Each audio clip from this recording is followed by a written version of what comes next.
Si estás leyendo esto de noche, apágalo. Si no puedes, que al menos haya alguien más en la habitación. No escribo por gusto. Escribo porque dormir sin contarlo es como dejar la llave del lugar en la cerradura y marcharme sin haber oído el último giro. Me llamo Roberto Castillo Méndez. Tengo 32 años. Acepté cuidar un cementerio por necesidad. Lo hice porque las cuentas no esperan y porque creí que nada que llevase la palabra cementerio en su contrato podía ser peor que lo que ya conocía. Me equivoqué. No pretendo convencerte de nada. Esto es un testimonio, una advertencia, y si algo queda de verdad en mi voz, un intento de dejar pistas. Lo escribo ahora en el mismo modesto cuaderno de guardia donde anoté mis noches, porque la bitácora tiene la costumbre de contener lo real y también lo que no nos atrevemos a decir en voz alta. Si crees en historias, quédate. Si no crees, quédate también. Las respuestas se hacen de otro modo cuando las presencias no piden permiso para entrar en tu vida. Acepté el turno porque no había otra opción. Era febrero, el mes de las facturas que llegaron todas juntas. La empresa municipal publicaba vacantes, vigilante nocturno, 2 turnos, sueldo ajustado pero seguro. El cementerio, me dijeron, estaba en la periferia, tranquilo la mayor parte del tiempo, con una capilla antigua y un mausoleo central que era, según la descripción, patrimonio familiar. Creí que mi tarea sería vigilar, pasar un poco de frío, anotar en la bitácora alguna visita de madrugada y cobrar a fin de mes. A los 3 días de estar ahí supe que no volvería a pensar lo mismo sobre tranquilo. Antes de seguir, si te gustan estos relatos y quieres más testimonios parecidos, suscríbete al canal o comparte este video con alguien que ande despierto por la noche. No voy a rogarte, solo una cosa. Si alguna vez buscas trabajo nocturno, pregunta por la bitácora antes que por el horario. El cementerio donde trabajé se llama San Jerónimo, aunque el nombre es lo de menos. Cualquier campo santo aislado tiene su propio aliento. Está en un terreno que se inclina hacia una carretera antigua. No llega a ser pueblo, pero hay casas desperdigadas, una tienda donde compré mis primeras cerillas y un café que abre solo en las mañanas. Al acercarme la primera vez, la neblina pegada al suelo hacía que las lápidas flotaran como pequeñas islas. El muro perimetral está hecho de piedra apagada y en varias secciones se asoma el hierro oxidado de portones que crujen con cada brisa. En la entrada principal hay 2 pilares flanqueando la verja y a la derecha la caseta de vigilancia, una cabina pequeña con una ventana y una lucecita que por las noches parecía más vela que bombilla. Me recibió don Eugenio, el encargado veterano. Tiene la espalda encorvada por años de enterrar silencios. Habla despacio, con palabras medidas. Me entregó las llaves en un estuche de cuero gastado, me señaló la capilla y me dijo las reglas con un suspiro de quien ha repetido las mismas frases hasta volverlas polvo. No dejes la capilla sola con las velas encendidas. A las 3, da la vuelta por la parte norte y apunta a la bitácora. Si oyes risas en la sección infantil, no te acerques a la primera tumba que suene. No vayas a tocar el mausoleo número 7. Sonó como un conjunto de supersticiones. Escuché, asentí, pensé que eran bromas de guardia. No lo eran. La bitácora estaba sobre la mesa de la caseta, gruesa, con la tapa partida en las esquinas y páginas llenas de caligrafías distintas. Roberto Castillo. Escribí en la portada, y debajo, con la mano temblorosa que no fue por miedo sino por el frío, la fecha del primer turno. Ese cuaderno sería mi testigo y mi tribunal. La primera semana fue un ejercicio de normalidad forzada. Las noches, relativamente vacías, se parecían unas a otras. Patrullar, comprobar puertas cerradas, recoger 1 o 2 flores arruinadas por el viento, anotar la hora de paso del coche de algún vecino, mirar los monitores que cubrían la capilla y la entrada. El cementerio se ve distinto con luz artificial. La linterna marca halos en las cruces y los árboles proyectan sombras largas que parecen manos. Uno aprende a distinguir el crujir de una rama con el crujir de los huesos.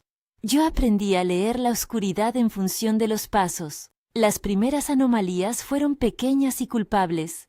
Una risa corta, apenas un soplo, en la sección infantil. La sensación de que algunas lápidas estaban giradas medio grado, como si alguien hubiera reclinado un hombro en ellas. Ruidos que no se podían ubicar. una especie de rumor detrás de una columna cuando hemos barrido la zona solo minutos antes. Al principio, atribuía todo a animales, a descuidos de visitantes, a la imaginación apretada por las largas horas. En la bitácora, anotaba con precisión, 22:47, risa en infantil, ninguna presencia a la vista, reviso cámaras, no hay movimiento. La repetición de esa entrada, a la tercera noche, dejó de ser rutina y empezó a ser aviso. Noches después, cambié la nota. 23:12, cripta sur entreabierta, sello roto, reparo temporalmente. Jamás pensé que pondría eso en mi mano. Allí estaba, la tinta seca, y yo repasando la letra, buscando coherencia. La cripta sur, una estructura baja, labrada en piedra, con una pequeña puerta metálica que debería estar asegurada. La hallé entreabierta la primera vez porque una corriente extraña empujaba el metal y lo dejaba a medio cerrar. No había huellas en la tierra blanda de alrededor y, sin embargo, alguien o algo había pasado. A la mañana siguiente, durante la inspección diurna, la puerta estaba bien cerrada, pero el sello que la familia del mausoleo había puesto, una cinta con un nombre bordado, quedaba floja como si alguien hubiera pasado la mano.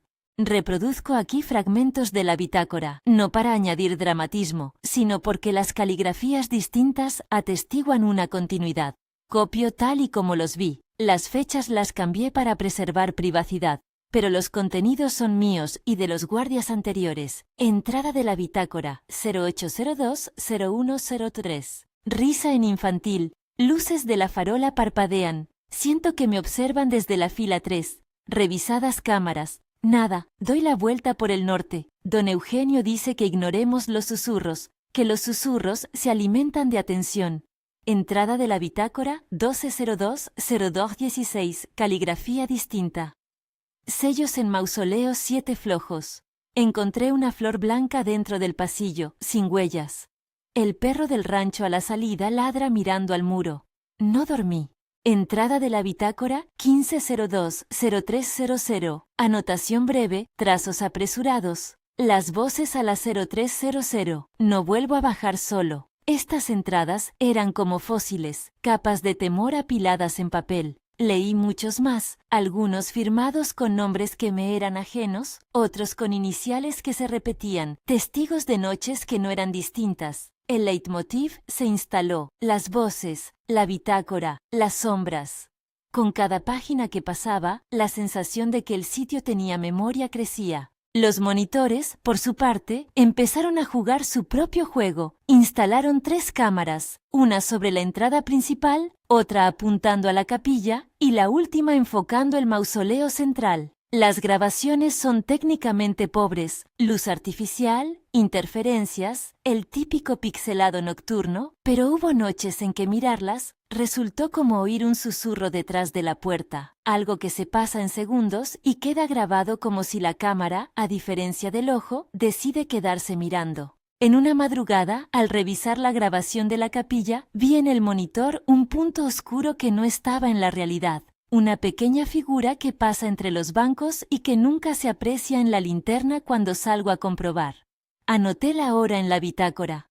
00:49, figura en capilla, monitor, no visible in situ. La sensación que me dejó fue de pequeñez, como si el lugar guardara piezas de sí mismo solo para las cámaras. La dinámica del miedo en el trabajo nocturno es traicionera. Te acostumbras a una anomalía y cuando la aceptas, otra, distinta, aparece. Así fue con la risa de los niños. Al principio fue algo aislado, una risita que se colaba entre las lápidas. Me contenía. Preguntaba a don Eugenio si había visitas nocturnas. Me decía que no. Entonces, la risa empezó a repetirse en el mismo lugar. La fila de lápidas con pequeñas estatuas de ángeles en la sección infantil. A veces la risa se transformaba en un murmullo que no era palabra, otras, en un sollozo sin dueño. Iba a la fila y no hallaba más que un juguete medio enterrado, una muñeca de trapo cubriéndose de barro. En la bitácora lo anoté con cansancio.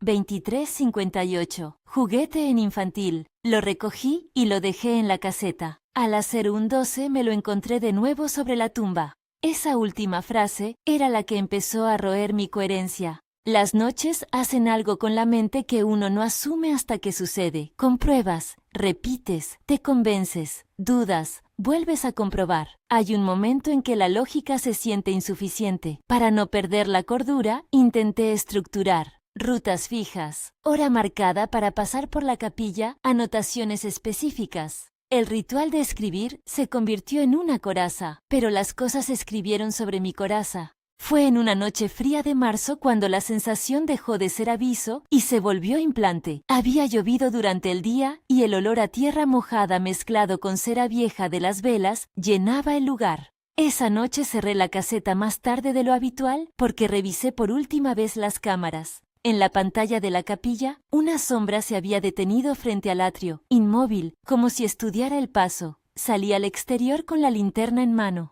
La linterna me dibujó el camino, corteza de los olmos brillando, nombres en las lápidas, una mariposa que chocó contra la luz y cayó muerta sobre la grava. Caminé, pasé por la sección infantil, nada. La capilla estaba cerrada, la puerta principal con llave. Alguien, con mimo, había dejado una vela encendida en el umbral de una tumba infantil y la cera, todavía tibia, no podía haber sido colocada por manos que no tenía frío. Descendí hacia la cripta sur porque la cámara, en otra toma, había captado un destello verdoso dentro de la rendija de la puerta metálica. No sabía qué esperaba encontrar. Quizás algas de plástico, quizás un animal. La puerta, cuando la toqué, se abrió con un quejido que sonó como un suspiro que había estado retenido mucho tiempo. Adentro no había más que un corredor corto, mosaico gastado y un olor a humedad que parecía contener voces. Sentí un aliento en la nuca, como si alguien se hubiese acercado, y sin tocarme, hubiese hecho que mi espalda entendiera frío. Mientras estaba allí, indeciso, escuché susurros.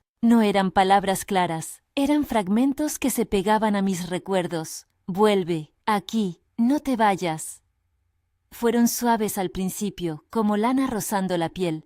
Mi instinto fue dar media vuelta y cerrar la puerta hasta que, antes de que pudiera hacerlo, algo golpeó dentro, una especie de paso vacío que resonó contra las losas. Di un salto, mi linterna tembló y la luz se fragmentó. Cuando la estabilidad volvió, había algo en la penumbra, una figura femenina, a la distancia, a medio camino entre el corredor y la oscuridad mayor. Llevaba un vestido antiguo. No vi rasgos. Vi la forma del vestido blanco en una tela que parecía absorber la luz. No supe si era real. Mi voz, al salir, fue un rasgo mal puesto.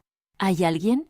Y la voz vino de nuevo. Un susurro casi imposible que, sin embargo, me dijo mi nombre. No me dijo Roberto con claridad, pero la secuencia de sonidos lo reclamó como si fuese un título. Salí corriendo, mi mano buscó la puerta, la cerré y apoyé el hombro contra el metal como si un peso pudiera sostener la distancia. Escribí en la bitácora con la letra áspera que se parece a la de quien tiembla. 0314, figura femenina en cripta. Susurró mi nombre. Cierro por ahora. No me pareció suficiente, cerré con llave y volví a la caseta. Dejé la linterna sobre la mesa con la bombilla aún caliente y esperé. La noche continuó sus rutinas. Viento, algún coche a lo lejos. Pero desde esa hora todo tenía un eco distinto. Las voces parecían conocedoras de mi vida, mencionaban lugares que yo había nombrado en la infancia, fechas que nadie debería saber. La sensación de estar observado se transformó, para mí, en la de estar reclamado. Tuve un sueño esa madrugada que se repitió 2 veces con leves variaciones. Soñé que abría un libro y las páginas eran lápidas, y en una de ellas leía mi nombre. Era como si el lugar no solo guardara muertos, sino que hubiera dispuesto un espacio para los que cuidarían de su silencio. En el sueño, la figura de mujer se inclinaba sobre la lápida y dejaba caer una mano fría sobre la mía. Me desperté empapado en sudor con la imagen del vestido pegada a la retina. Las pesadillas se volvieron parte de la noche diurna. Al encender la cafetera, mi mano buscaba la taza como si la figura pudiera estar en el vapor. Al día siguiente, la comunidad local supo de mis nervios. Unas vecinas, al verme revisar la bitácora en la puerta del café, me dijeron cosas que me hicieron entender que no era la primera persona en temblar allí. Hace años que la familia esa trae problemas, dijo una mujer con un pañuelo en la cabeza. Papá decía que la cripta 7 era un error, murmuró otra. Me dieron datos imprecisos. Un matrimonio antiguo, una ceremonia interrumpida, un niño que desapareció hace tiempo. Cuando regresé al cementerio y miré el mausoleo central, entendí que no era solo arquitectura, estaba diseñado con una inscripción labrada que daba la sensación de no pertenecer a tiempos recientes. Había una inscripción apenas visible, una frase cuyo significado parecía cambiar según la luz. Regresad lo que no os fue dado. Anoté la frase, pero mi mano la había trazado con pereza. La inscripción se convirtió, con el paso de los días, en un imán para mis pesadillas. En la bitácora, además de las entradas corrientes, comencé a añadir fragmentos de sueños por miedo a olvidar. Sueño 1. Lápidas como páginas. Mujer que deja mano fría. Inscripción: regresad lo que no os fue dado. Después de varias noches, los sueños mezclaron rostros. El de la mujer, el del guardia anterior que firmaba con una X, el de un niño que solía aparecer en la sección infantil y al que nunca vi más que en mis pesadillas y en una foto vieja que hallé dentro de una caja en la capilla. Decidí investigar durante la luz del día. No quise preguntar a demasiada gente, porque la comunidad se cierra cuando el tema es demasiado cruel. Fui a archivos municipales, pedí viejos permisos de obra y encontré recortes que hablaban de la familia Velasco y de una disputa por el mausoleo que se remontaba a principios del siglo XX. Un titular de periódico que encontré en una hemeroteca decía: conflicto legal por mausoleo familiar, polémica en el barrio por obras no consentidas. No había mención de sucesos sobrenaturales, por supuesto. Encontré, eso sí, un panfleto antiguo que describía rituales funerarios y el uso de velas verdes en ciertas ceremonias de recuerdo. No comprendí qué relación tenía la vela verde con el brillo que vi a través de la rendija de la cripta, pero anoté la coincidencia. La tensión fue subiendo escalonadamente, noches seguidas de susurros y figuras en las cámaras, juguetes que reaparecían sobre las tumbas, el peso de una mirada que no descansaba. Empecé a dormir mal. Mi esposa, tengo una esposa, su nombre es Marta, y tiene la paciencia quebrada de los que esperan a los que cuidan lo imposible. Me preguntaba si no sería mejor buscar otro trabajo. Yo decía que lo haría. Pero hay cosas que no te permiten renunciar si antes no las miras a los ojos. Hay entradas en la bitácora que parecen exigir una continuación. El punto de inflexión ocurrió en la llamada 30ª noche de mis turnos. Si traigo exactitud, es porque las fechas se han vuelto amuletos. Nombrar la noche es conjurar la textura del evento. Aquella noche, las cámaras fallaron. No fue una simple interferencia. La señal se fue por completo en las 3 vías. La capilla estaba a oscuras. La linterna me siguió como siempre, pero cuando crucé la parte nortina, el viento se calmó como si un techo invisible se hubiese cerrado. Me detuve en la fila de ángeles de la sección infantil y escuché, a mi izquierda, pasos que no correspondían a mis movimientos. Dieron la vuelta por detrás de una columna y continuaron, como si alguien hubiese rodeado la parte posterior del mausoleo central. No se escuchó más, pero algo cayó. Una flama, o el sonido de cera quebrándose. Encendí la linterna y vi, a la distancia, que una fila de velas en el mausoleo central titilaba y se apagaba como si alguien jugase con un interruptor inexistente. Mi instinto fue subir al muro perimetral y mirar hacia dentro del mausoleo. No sé por qué lo hice. Cuando mi mano tocó la piedra, la linterna proyectó una sombra que me devolvió un rostro que era el mío, pero alterado. Estuve a punto de retroceder cuando una voz me llamó por segunda vez de uno de los nichos. «Roberto».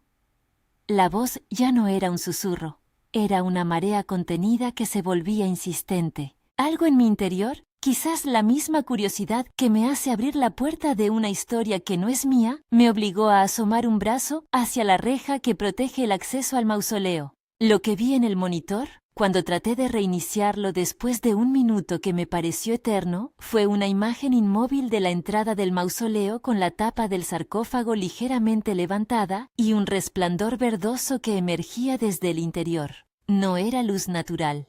No era la vela que se apaga y enciende. Era una luminiscencia interna que parecía imitar la vida. Sentí que mi latido se rendía a la posibilidad y me aferré a la puerta de la caseta con las 2 manos. En el reflejo del vidrio, vi, detrás de mí, la figura de la mujer que había visto en la cripta, ahora lejana pero presente, como si el cementerio pudiera condensar sus presencias en puntos fijos que uno descubre cuando mira con atención. El resplandor en el monitor se hizo más fuerte y en la pantalla, las sombras comenzaron a desprenderse del interior del mausoleo y a agitarse como si fueran peces en un estanque que de pronto toma aire. No supe si me había roto algo dentro o si simplemente la mente decidió salvarme. Di media vuelta, corrí hacia la puerta principal del cementerio y la abrí con la llave que temblaba entre mis dedos. El aire afuera fue salado con lluvia y con un olor a cosas viejas que no debería tener nombre. Me fui sin mirar atrás. La entrada principal se cerró con un golpe seco cuando la verja chasqueó detrás de mí. Llegué a la caseta y me quedé mirando la bitácora como si tuviera que decidir, escribir lo sucedido, rasgar la página, intentar denunciarlo. Al final, escribí y firmé. 0341. Mausoleo se ilumina, sombras emergen, salida del lugar. Firma, RCM. No me fui a casa aquella noche. Me senté en el coche frente al cementerio, con la calefacción encendida y las manos sobre el volante, y esperé a que amainara el temblor en mi pecho. Llamé a Marta y le dije que prefería no volver, que quizá ella tuviera razón. Le pedí que viniera a buscarme. Mientras la oía respirar, comprobé los mensajes antiguos en mi teléfono. Un par de fotos borrosas tomadas por mi mano donde apenas se distinguía algo parecido a una sombra, y en una, la inscripción del mausoleo tomada por mi pulso tembloroso. Intenté mirar las imágenes como un científico, pero mis ojos volvían a la sensación de que algo me había marcado. A la mañana siguiente, volví al lugar con la idea de hablar con don Eugenio. Sin embargo, nadie contestó en la caseta. La llave principal estaba en su sitio, la bitácora cerrada, pero bajo la puerta había un rectángulo de papel doblado. Lo recogí con dedos que intentaban ser normales. Era una nota pequeña, escrita con letra corrida, sin firma. No la guardé. La leí allí mismo, apoyado en el borde de la mesa de la caseta. Decía: no eres el primero que escucha, no serás el último que siente el llamado. Busca en la página 23 la lista de los que no volvieron. Si encuentras tu nombre, arrepiéntete. Si no lo encuentras, aún te arrastra. La nota no tenía fecha, no tenía firma. Tenía, sin embargo, esa certeza fría de quien escribe bajo el imperativo del miedo. Por primera vez comprendí que no estaba ocurriendo de forma aislada. Había una cadena. La bitácora era hilo y mapa del hilo. Al abrir la cuartilla de mi libreta, busqué la página 23 y con el pulso acelerado pasé las hojas. No vi mi nombre, vi otros. Sí, iniciales que repetían fechas y que me hacían entender que las cosas tenían un ritmo y que yo, sin tener noción, había quedado a mitad del compás. Decidí entonces entrar en lo que creí sería investigación y no confesión. Pasé el día recogiendo testimonios, vecinos con palabras a medias, un exguardia que prefería no hablar y una anciana que me entregó un recorte amarillento con la fotografía de un niño y una nota: desaparecido en San Jerónimo, 1974. No era mi historia, me dije, era la historia del lugar, y aún así, cada hilo tiraba del otro. Al anochecer, la caseta estaba sola otra vez y las cámaras volvían a funcionar con lentitud y con la misma interferencia que les da personalidad. Me senté y puse la grabación de la madrugada anterior. En el minuto exacto en el que la sombra emergió del mausoleo, la grabación mostró algo más. A la entrada del cementerio, en un bulto de tela, se podían distinguir huellas recientes en la tierra, como si alguien hubiese caminado dando vueltas. Las huellas no eran de un visitante cualquiera, parecían moverse en círculos alrededor de un punto preciso, el mausoleo central. El patrón me recordó a un rito, a una costumbre que pretende repetir algo para sostenerlo. Lo anoté. Círculos alrededor de mausoleo, patrón ritual. Y debajo, como postdata, añadí: llegará alguien más, lo presiento. Esa noche, justo cuando cerré la bitácora y guardé la llave, decidí que debía dejar algo que no se perdiese en la sala de polvo de la memoria. Busqué en la red antiguos foros y encontré un hilo en un blog local donde usuarios anónimos dejaban relatos. Copié fragmentos al papel. Una conversación truncada sobre velas verdes, otra sobre la mujer del vestido blanco, otra que hablaba de guardianes que se marchan. Copié, pegué y sentí que todas las voces formaban una red.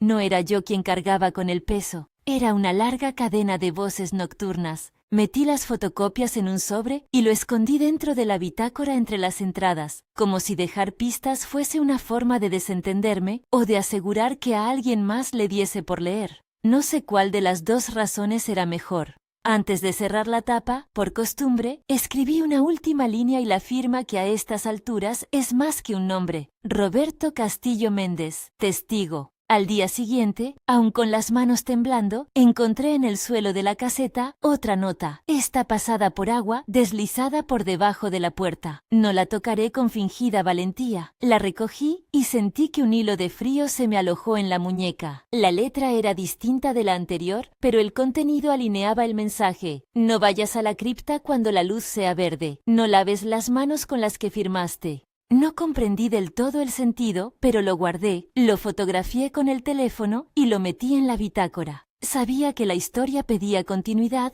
y, sin embargo, me resistía. Había noches en que la voluntad flaqueaba y pensaba en renunciar. Otras en las que la curiosidad me empujaba a permanecer.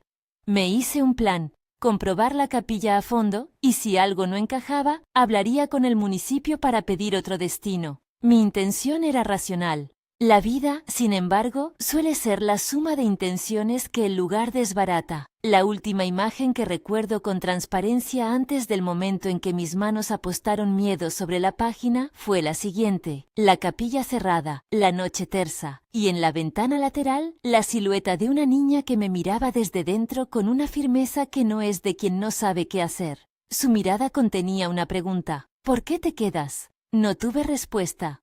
Abrí la puerta de la capilla y la encontré vacía salvo por una fila de velas a media altura y una muñeca de trapo sentada en el primer banco. La muñeca tenía una etiqueta con una fecha. La fecha no era de hoy, la fecha era de hace décadas. No sé exactamente en qué momento me convencí de que no sería la última vez que vería esa etiqueta. Quizá fue cuando, al recoger la muñeca, noté que en su pectoral había una impresión húmeda, como si alguien hubiese besado esa tela bajo la luz de la vela. Fue entonces cuando, al volver a la caseta, encontré otro papel asomando bajo la puerta. Esta vez no lo recogí con manos de curiosidad. Lo dejé en el suelo, como si al ignorarlo pudiera mitigarse su poder. Pero la prudencia es una tormenta mínima cuando trata de calmar un mar entero. Finalmente, me agaché y recogí el papel. Esta vez, la nota contenía una dirección. No era exactamente una dirección postal, eran unas coordenadas y un nombre: Cripta de San Gabriel, Campos del Norte. La nota añadía, en letras apretadas: no entres si vas solo, busca a quien dejó la X.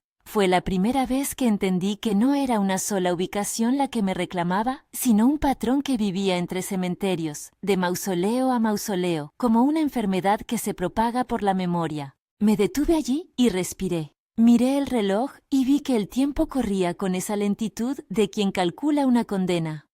Guardé las notas, cerré la bitácora y, contra mi instinto, marqué la caseta con llave, pero dejé la linterna en la mesa sin apagón. Fue la costumbre del que no quiere rendir cuenta a la oscuridad. Caminé hacia el coche con la sensación de que algo me seguía. Una sombra que no tenía prisa. Cuando encendí el motor y puse las luces del vehículo, el reflejo en el espejo retrovisor me devolvió mi rostro, y algo más. En la esquina baja del vidrio se percibía, como si alguien hubiera soplado vaho, la palabra «vuelve». No supe si era condensación o un mensaje dirigido. Me quedé quieto, escuchando el silencio que parecía agruparse alrededor del coche como si esperase una orden. Era tarde. Marta no venía. Me quedé mirando el cementerio hasta que la niebla lo reclamó. En la distancia, dentro del recinto, la luz de una vela parpadeó y se apagó. En la bitácora, la página 23 esperaba como una lista que todavía no había sido leída hasta el final. Y fue ahí donde decidí que debía ir hasta el final. No porque fuera valiente, sino porque hay cosas que no se pueden dejar a medias. Un nombre en una lista, una vela sin apagar, una nota que insinúa más de lo que revela. Cogí el sobre con las fotocopias y las notas y me llevé la bitácora de guardia conmigo. Sabía que si aquello era una red, yo empezaba a enredarme. Sabía, además, que al entrar en otra cripta, al seguir una pista, podría no regresar igual. Fui a casa. No dormí. Empecé a escribir todo lo que aquí lees con manos temblorosas. He parado muchas veces para mirar la puerta, como si la figura de vestida de blanco pudiera materializarse en el marco. He escuchado ruidos en el patio, aunque vivo en un primer piso. Mi teléfono ha recibido un mensaje sin remitente con una fotografía. La imagen está desenfocada, pero se adivina algo que parece un banco vacío, y al fondo, la forma de un sombrero. No sé qué significa, si es una broma macabra o una pieza más del rompecabezas. Lo supe con claridad. Esto no estaba solo en San Jerónimo, era más grande. Esa es la razón por la que ahora escribo. No puedo dejarlo en la bitácora del cementerio porque alguien podría pasar por allí, cerrar el libro y no entender que las notas no son un entretenimiento. Tengo la impresión, cada vez más fuerte, de que la única manera de conservar sentido es dejar rastros fuera del lugar. Escribo con el pulso que tiembla entre la rabia y el miedo, porque quiero que quede algo que no pueda ser borrado por la humedad de la cripta. Quiero que alguien lea esto y entienda. Cuando la noche dice que eres suyo, no te pregunta si puedes pagar tus cuentas. Te reclama. No voy a cerrar este relato con una solución. No he encontrado una. Lo que sí he hecho es recopilar. He pegado recortes, guardado notas, hablado con quien pude. He hecho una lista de nombres de la bitácora que aún no comprendo del todo. Hoy me siento en la mesa de la cocina y repaso la lista. Entre las notas hay firmas antiguas, algunas tachadas, otras con preguntas sin responder. En el margen de una de ellas veo una letra que no reconozco, una X, al lado de un nombre que corresponde a un guardia que, según la leyenda local, se marchó sin dejar noticias. Es asombroso cómo las leyendas y las bitácoras se mezclan y empiezan a decir lo mismo con voces distintas. He decidido que volveré. Sé que suena estúpido, volver al lugar que me perturbó para confrontar lo que aún no entiendo. Lo hago por dos motivos. El primero, porque algo dentro de mí parece haber sido inscrito y no puedo poner a un costado lo que me nombra.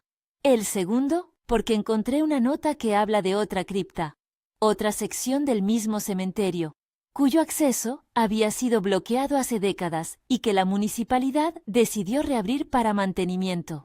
Si esto fuera una novela, aquí metería un golpe de cierre, una frase definitiva que dejase al lector con la sensación de haber completado el círculo. Pero esto no es una novela, es una cadena de noches que se enlazan y que si uno se descuida, no permiten regresar igual a la orilla. He tomado fotos, tengo audios borrosos de susurros que al pasar por un software suenan a balbuceos sin sentido y un mapa con marcas en tinta roja que hice yo mismo, señalando los puntos donde las voces se repiten. Entre esas marcas hay una que brilla para mí en particular, la cripta sur y el mausoleo 7, y hay otra marca, a la que me dirigí tarde, que dice cripta de San Gabriel.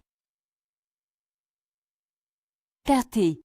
Y hay otra marca, a la que me dirigí tarde, que dice cripta de San Gabriel, Campos del Norte. Cogí el mapa con mano torpe y tracé la ruta como quien marca la línea de un destino inevitable. No fui al azar. Fui porque la nota me había llamado por su nombre y porque, en la bitácora, algunas páginas apuntaban hacia ese mismo lugar con flechas y abreviaturas que no comprendía del todo. Fui porque la sensación de ser parte de una red era más fuerte que la cobardía. Llegué a la cripta de San Gabriel una tarde hedionda de septiembre, cuando la lluvia apenas dejaba de raspar el cristal del coche. El lugar está a media hora de San Jerónimo, en unas tierras que los mapas llaman Campos del Norte, una extensión de lápidas bajas, nichos, una capilla con rejas y una cripta que desde fuera parece un enorme cajón de piedra. La municipalidad había puesto una placa que hablaba de trabajos de mantenimiento y al lado alguien había pegado un cartel rotulado a mano. Cripta cerrada, peligro. El cartel no ha impedido que las personas satélites del lugar, las mujeres de la tienda de la carretera, el portero del cementerio viejo y uno que otro curioso me miren con ese tipo de comprensión que no tiene compasión sino reconocimiento. No había nadie cuando crucé la verja. Preferí esperar a que la noche diese textura. Anduve alrededor de la cripta sin hacer ruido, tocando la piedra con la yema de los dedos. Había grabados en la entrada que parecían recientes. Una serie de líneas y puntos que no identificaba. La tapa metálica de la bóveda estaba asegurada con un candado que colgaba oxidado y un sello municipal cuyo lacre no terminaba de cuajar. No quise forzar nada. Eso no es prudencia heroica. Es el cruce de alguien que aún escucha el consejo de la nota. No entres si vas solo. Fui solo de todas formas, porque la soledad me sentaba como una segunda piel. Me senté a esperar hasta que la oscuridad se asentó en el campo. Las farolas de la carretera proyectaban una luz pálida que dejaba a las lápidas en equilibrio entre la sombra y la niebla. Saqué la bitácora y busqué entrada 23. No encontré mi nombre, pero encontré la inicial de un guardia, una X, y a su lado, garabateado con prisa, no abrir a la luz verde. Las páginas parecían susurrar algo que yo ya sabía. Las instrucciones, cuando existen, vienen codificadas en advertencias incompletas. Fue durante la cuarta noche que la cripta me mostró su primera capa de intención. A las 02:57, mientras revisaba el perímetro, escuché pasos doblando la esquina del muro perimetral. Pasos cortos, medidos, que no correspondían a patrulla alguna ni a animal conocido. Se detuvieron. A las 03:00 exactas, una ráfaga de viento empujó un olor como de velas viejas y hojas mojadas. En el suelo aparecieron huellas frescas en círculo, idénticas a las que había visto en la grabación del mausoleo central de San Jerónimo. Alrededor de las huellas, alguien había colocado ceniza en finas montañitas. Las montañas eran, tal vez, un rito, o el desperdicio de quienes vuelven una y otra vez. No llegué a ver la figura que marcó el borde del círculo. Vi, sin embargo, la marca que dejó, una pequeña cruz tallada en la piedra, recién hecha, y sobre ella, un resto de cera verde. Subí al coche y esperé una hora más, con el motor en marcha, hasta sentir que el frío había hecho de mi respiración un acto público. Luego regresé con una lámpara del coche pero sin encenderla. La preferí como linterna por si la luz fija provocaba la presencia. Miré y conté las velas dispersas. Eran más de las que había visto al llegar, y algunas parecían apagadas a medias, como si hubieran sido sorbidas de dentro. Al día siguiente, contacté con la municipalidad. Me dijeron que la cripta se reabría para obras y que un antiguo registro de familia indicaba la remisión de un pequeño fondo para su restauración. Nadie habló de velas ni de huellas. Nadie mencionó la cera verde. Busqué en el archivo municipal y hallé una carta cifrada en una carpeta de permisos. Reapertura de cripta San Gabriel, Olivares.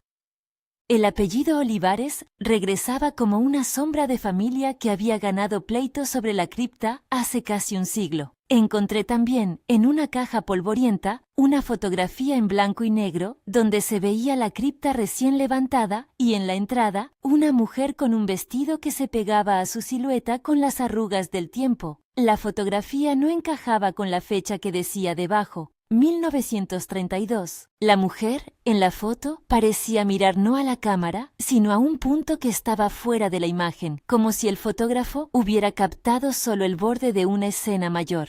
La coincidencia con la figura femenina que yo había visto en San Jerónimo me golpeó. Era fácil, por momentos, pensar que estaba haciendo conexión por fuerza, pero luego vinieron las voces. Aquella noche de regreso, sentado en la cabina con la bitácora abierta, oí un murmullo, leve, que no procedía del papel. Se parecía al hilo de palabras que había oído en la cripta sur. Regresad lo que no os fue dado. Ahora la frase mutaba. Traedlo abajo. No supe quién hablaba. No supe si hablaba el viento.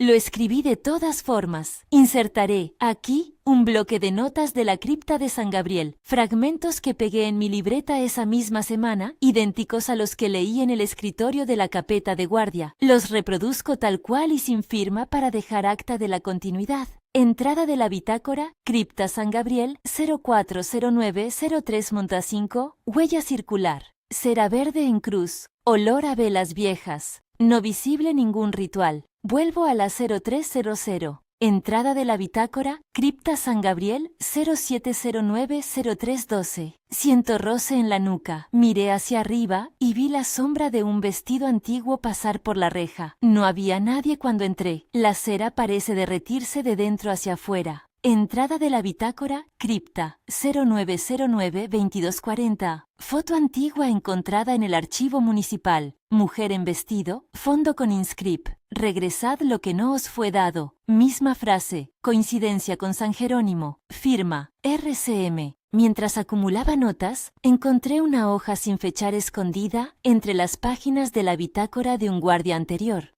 Estaba escrita con la misma letra temblorosa que las otras notas anónimas que recibí bajo la puerta de la caseta. Decía: si vienes a San Gabriel, no vengas por la cripta. Busca el altar de la capilla. Allí, a la izquierda del banco, alguien dejó una foto. Si la miras, no parpadees. Era una indicación y una trampa a partes iguales. La curiosidad, que ya me había traicionado antes, tiró de mí como un animal hambriento. La capilla de San Gabriel, una pequeña caja de madera y vitrales rotos, ofrecía una fila de bancos, una mesa con restos de velas y, en la esquina izquierda, bajo polvo, una fotografía enmarcada. La abrí y encontré, dentro, la imagen de una niña con un lazo en el pelo, la misma que aparecía en las fotos de San Jerónimo. Esa mirada que no pide nada sino que observa con una paciencia que incomoda. Al dorso, un apellido: Velasco. La conexión entre las familias era clara como la grieta de un plato.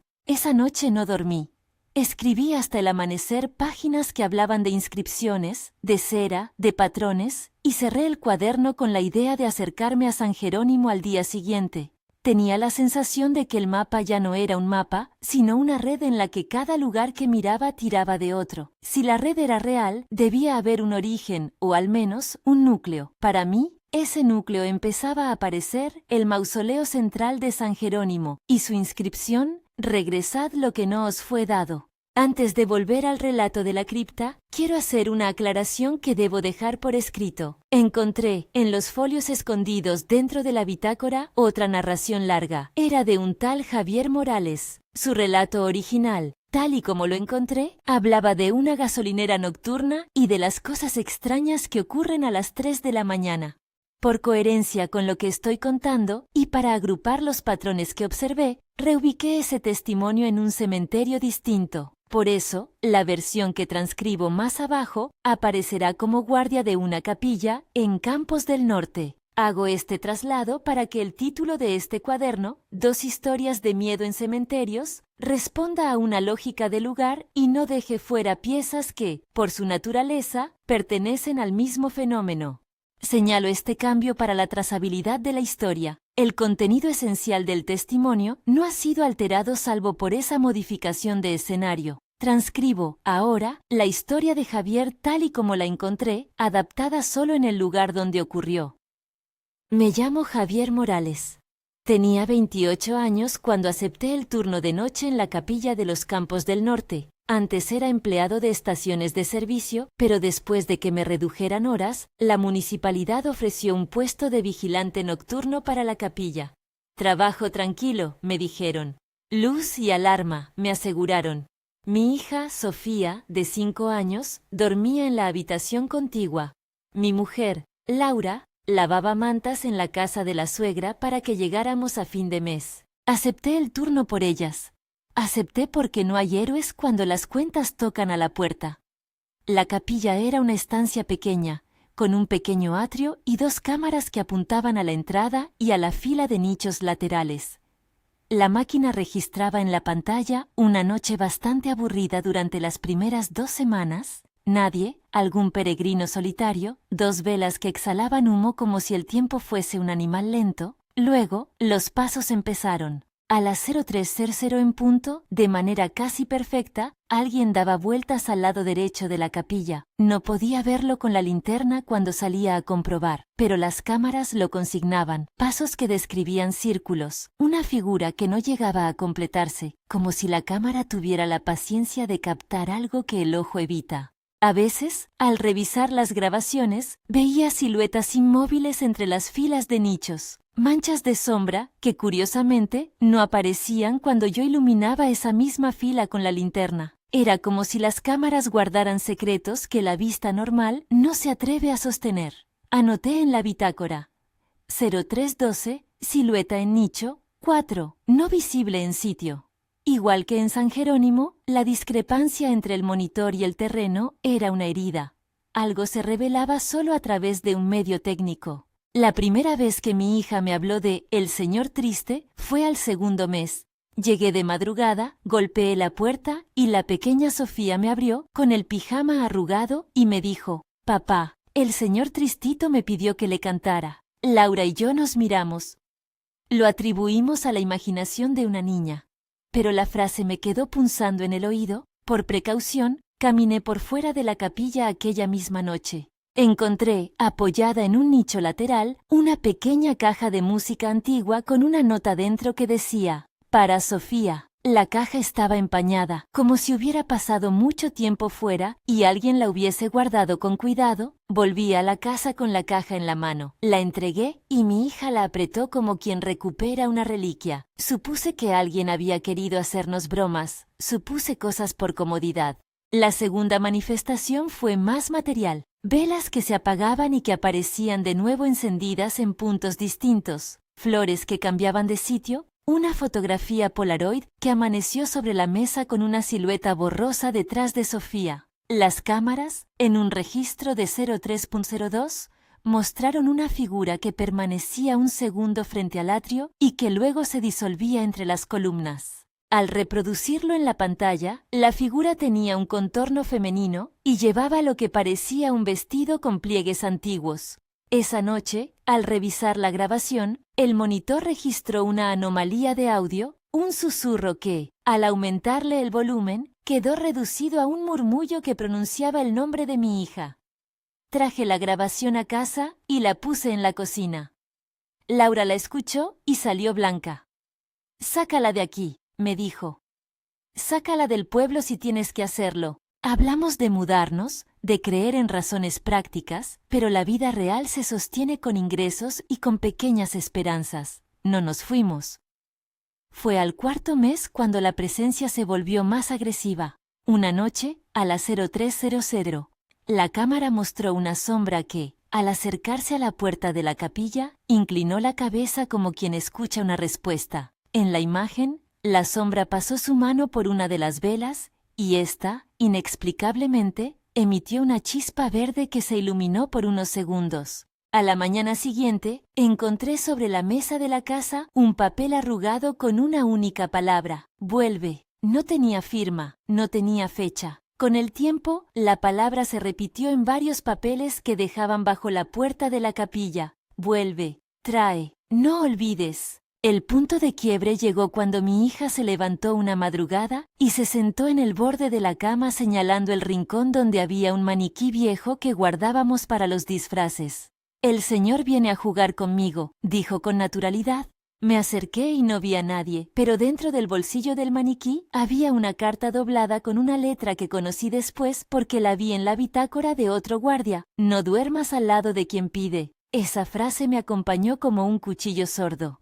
Comprendí que no era broma, ni imaginación, ni mal sueño. Era una atención específica sobre mi familia. Decidí dejar el puesto, presenté la renuncia y la entregué en la oficina municipal. La administrativa la miró, inclinó la cabeza y dijo: «No eres el primero que se marcha por eso». No pregunté quiénes se habían marchado, no quise saber. Pero 4 días después, Laura encontró a Sofía hablando con la ventana y cuando Laura miró, la niña dijo: «El señor Triste dice que quiere mi cochecito». Laura se asustó. Llamamos a la policía local. Vinieron, revisaron y no encontraron nada. Regresamos a casa como si el vacío tuviera forma de derrota. La última noche que pasé en los campos del norte, la grabación de la 0303 mostró por primera vez a varias figuras desplazándose en grupo alrededor de la capilla como si esperaran a alguien. Se detuvieron y en la imagen, la cámara captó algo que no comprendí hasta que lo vi con más calma. La figura que parecía dirigirlas alzó una mano y en esa mano se apreciaba un trozo de tela con una inscripción. Era una banderola vieja con una frase apenas legible que decía: «Devuélveles lo que fue pedido». Al reproducir el audio a máxima fidelidad, se oyó un coro de susurros que no pude transcribir en palabras enteras. Eran fragmentos repetidos: «Regreso, trae, no olvides». Esa grabación la guardé en un pendrive y la escondí debajo del colchón por si las autoridades la quisieran ver. Nadie vino. A la mañana siguiente, Laura me miró y dijo: «Llama a tus padres, vete». Fui a la caseta una última vez, recogí mis cosas y me marché. Desde entonces, Sofía no deja de dibujar un banco vacío con una figura que la mira desde atrás. En sus dibujos, la figura siempre está a la sombra y siempre tiene un vestido blanco. En la noche, a veces, la escucho cantar una canción que su abuela le enseñó, la misma melodía que sonaba en la caja de música que apareció junto al nicho. No sé si la caja la trajo alguien por cariño o por otra cosa. No sé si se la pusieron para tender un puente. No he vuelto, no quiero volver. Pero la palabra «vuelve» quedó escrita en mi alma, y a veces, cuando cierro los ojos, tengo la sensación de que alguien respira en la espalda de Sofía. No la quiero exponer a eso otra vez. Si alguien lee esto, no sé qué espera. Consejo, consuelo, condena. Solo sé que comparto las líneas porque alguien debe registrar que existimos y que nos fuimos por miedo. Fin del testimonio de Javier Morales. Al terminar la lectura de la carta, noté que el patrón era demasiado cercano al que yo había padecido. Pasos a las 0300, velas verdes, figuras femeninas en vestiduras antiguas, niñas que miran con demasiada atención. Hice cotejo mental. San Jerónimo, Mausoleo 7. Inscripción: regresad lo que no os fue dado. Campos del Norte, capilla pequeña, devuélveles lo que fue pedido. La semántica no era exacta, pero el significado convergía. Una orden de devolución, una exigencia. Era como si algo allí reclamara restitución. Insertaré, para que quede registro, extractos de un foro local donde dos usuarios discutían estos hechos. Los reproduzco tal y como aparecían, con los nombres de usuario borrados para preservar anonimato. Foro, Noches en el Pueblo, usuario, 12C03. No es normal que en dos cementerios diferentes aparezcan velas verdes. Alguien lo está haciendo a propósito. Usuario CES 1203. Velas verdes. Recuerdo, ritual. Mi abuela usaba cera verde para velas de entierro. No sé si ayuda o atrae. Usuario 3 1403. Mi tío trabajó de guardia hace años y firmó con una X en la bitácora. Dijo que no volvía. Yo no creo en eso, pero la X me da miedo. Esas voces virtuales reforzaron la sensación de que no era una locura individual, sino una tradición que se había vuelto práctica colectiva. Velas, canciones, objetos devueltos. Los testimonios anclaban mis observaciones en algo que no era solo mi miedo. Aún así, la experiencia directa y lo que se cuenta en un foro son cosas que viajan en vías distintas. La primera quema y la segunda se propaga. Poco a poco se fue armando una hipótesis, torpe y llena de suposiciones, pero con la fuerza de quien intenta explicar algo que no quiere aceptar. La idea era que en algún punto de la historia local hubo una práctica de devolver objetos o de restituir nombres que con el tiempo se había convertido en algo que reclamaba presencia. No digo que sea la verdad. Digo que era la única cuerda a la que pude agarrarme para no caer en la idea de posesión sin causa. Si había un patrón, y si ese patrón exigía retorno, quizá las presencias no buscaban violar la vida, sino completar un ciclo. Eso, en la soledad de mi cuarto, sonaba menos aterrador que la conclusión alternativa, que eran fantasmas sin propósito, hambrientos de compañía. Regresé a San Jerónimo con la sensación de que cada cripta que visitaba añadía una pieza al rompecabezas. La bitácora, que había empezado siendo una medida de autocontrol, se llenó de recortes, transcripciones y traducciones. Pegué la narración de Javier entre las páginas de San Jerónimo. La leí a altas horas, como si la voz de otro hombre pudiera protegerme. Esa misma noche recibí un último papel bajo la puerta de la caseta. Un recorte de periódico con una fotografía desenfocada de un entierro de quien, según una nota al margen, era el patriarca de los Olivares. En el pie de foto, alguien había escrito con tinta roja. Nunca terminó de devolverlos.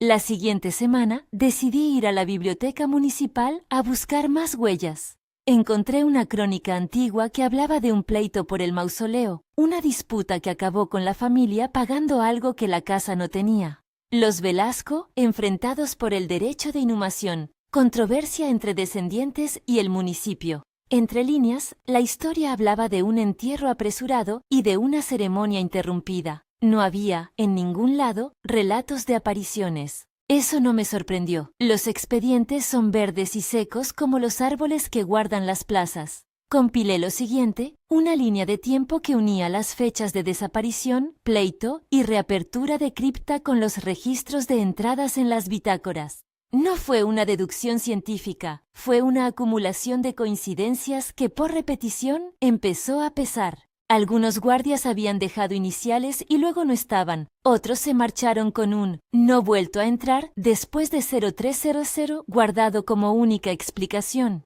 En la página 23 de mi bitácora, hice una lista de nombres que habían aparecido en las hojas rasgadas. X, MP, AL y varias iniciales más. No encontré mi nombre. Lo busqué de nuevo y por primera vez en meses sentí un alivio breve como si mi apellido fuese una cerradura no alcanzada. Ese alivio no duró. El retorno definitivo al mausoleo central ocurrió en una noche de luna nueva. Llevé conmigo una linterna, la bitácora, una cámara y el recuento de los nombres. Llegué a la verja sin hacer ruido y me detuve. Miré la inscripción y noté, por primera vez, que las palabras talladas en piedra parecían moverse con la luz. Regresad lo que no os fue dado. No era una ilusión, era la atmósfera del lugar cambiando en función del ojo que mira.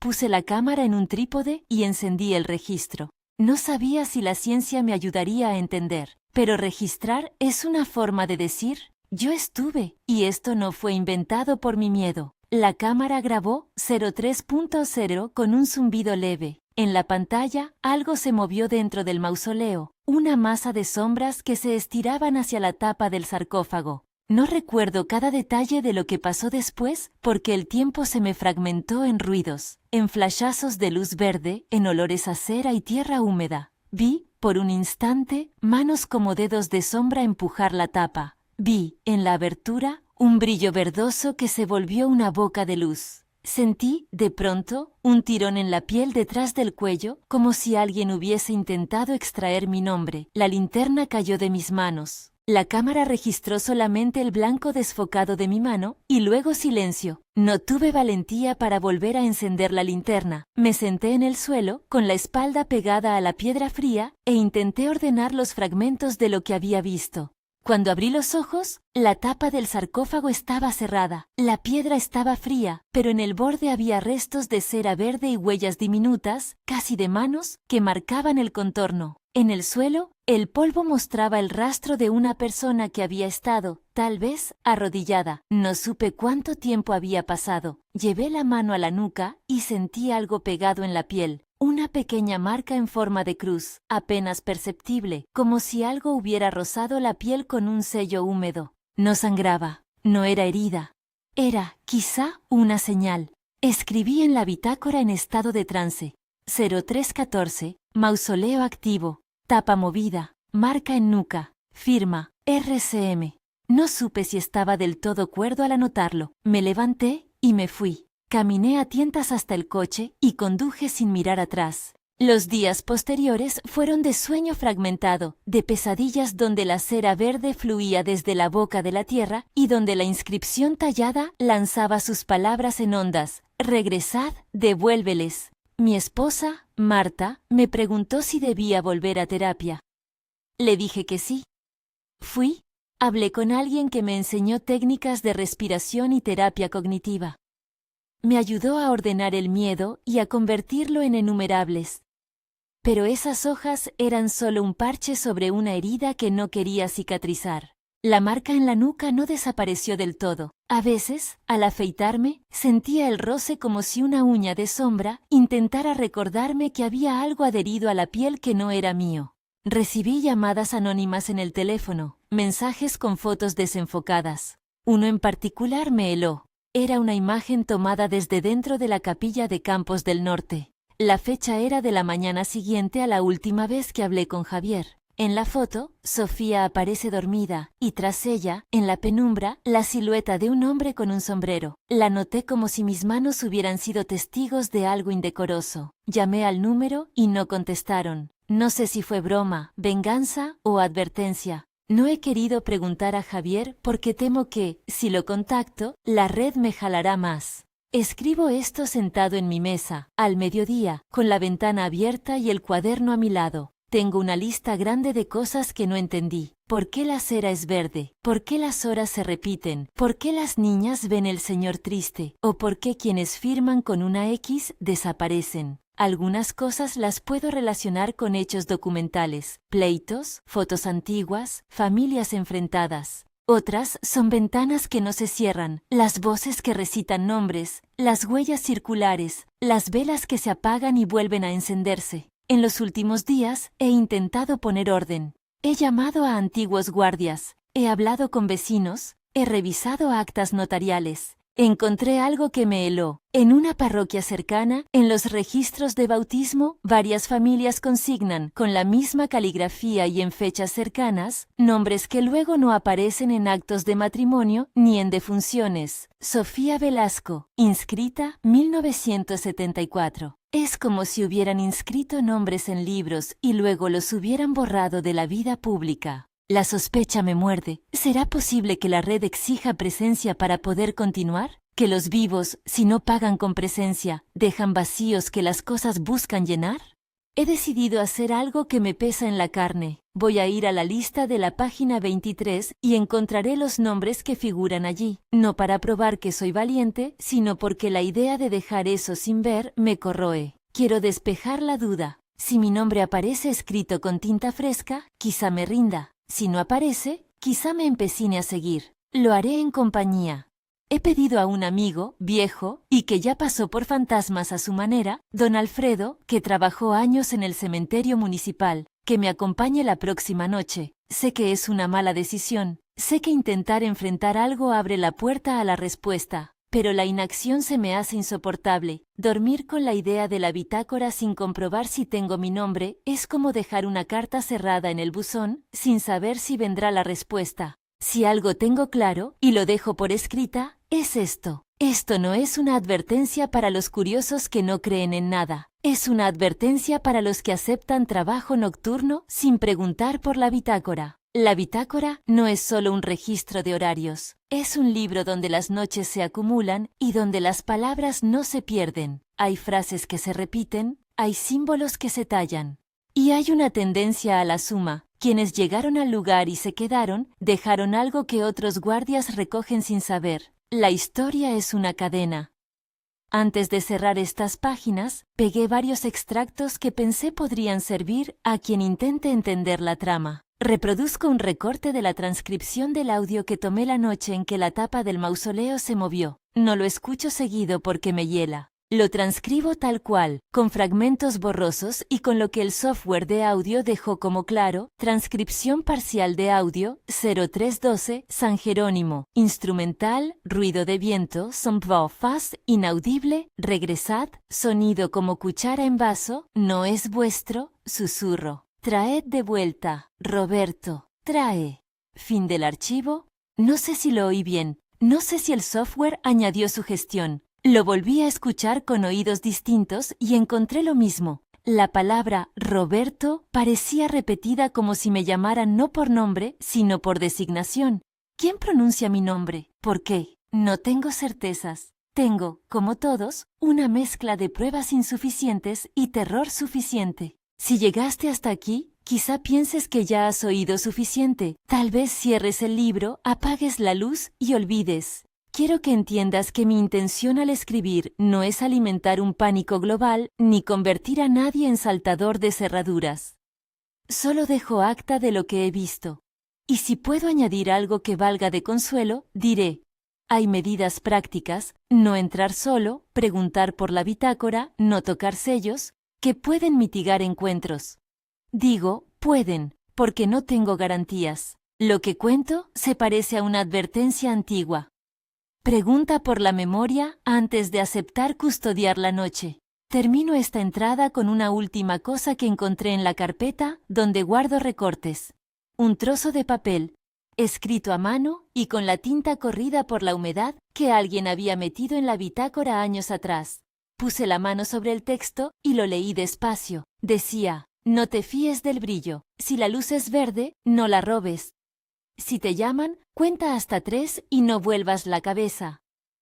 No sé por qué lo dejé a la vista, no sé por qué lo pegué en mi tabla. Lo que sí sé es que la palabra vuelve ha dejado su eco en cada esquina de mi vida. Por eso escribo, para que el eco salga y encuentre otras bocas, para que alguien, después de leer, comprenda que la noche tiene sus leyes y que algunas de esas leyes exigen nombres. No digo que sean malas leyes, digo que son exigencias que se sienten como reclamos. Cierro el cuaderno por hoy. Mañana iré con don Alfredo. Iremos a la caseta cuando la luna esté enferma de ausencia y traeré la cámara nuevamente. No voy a prometer que regresaré entero, no lo haré. Solo dejo unas instrucciones sencillas que no son manual de intrusión, sino precaución. Si alguna vez aceptas un turno nocturno en un lugar con historia, pregunta por la bitácora. Lee, comprende, no firmes con una X por costumbre. Y por encima de todo, no te fíes de las velas verdes. Si conoces historias similares, compártelas. Si has trabajado de noche y algo te llamó, deja un comentario. Si no, compártelo con alguien que te ayude a dormir cuando la noche cierre la puerta. Yo seguiré escribiendo hasta que la voz deje de temblar o hasta que la bitácora demande más página. No sé cuál de las dos cosas ocurrirá primero. Lo único cierto es que en algún lugar alguien repite mi nombre como quien repite una lista de compras, y yo, por ahora, sigo aquí, intentando que lo que queda de mi voz tenga peso suficiente para advertir. Comparte esta historia si conoces a alguien que viva la noche. Cuida de quien trabaja a esas horas. Y por favor, si alguna vez ves una vela verde en la entrada de una cripta, no la apagues con la mano. Guarda distancia. Pregunta. Y no es brujería lo que digo, es memoria. Roberto Castillo Méndez PD, nota de trazabilidad. El segundo testimonio, el de Javier Morales, fue originalmente un relato sobre una gasolinera en la versión que encontré. Para mantener coherencia temática y geográfica con el título Dos historias de miedo en cementerios, lo reubiqué deliberadamente en la capilla de Campos del Norte. El contenido esencial del testimonio permanece sin alteraciones salvo por el cambio de escenario. Si esto genera dudas, lo consigné aquí para que quien lo lea tenga completa claridad sobre la adaptación realizada.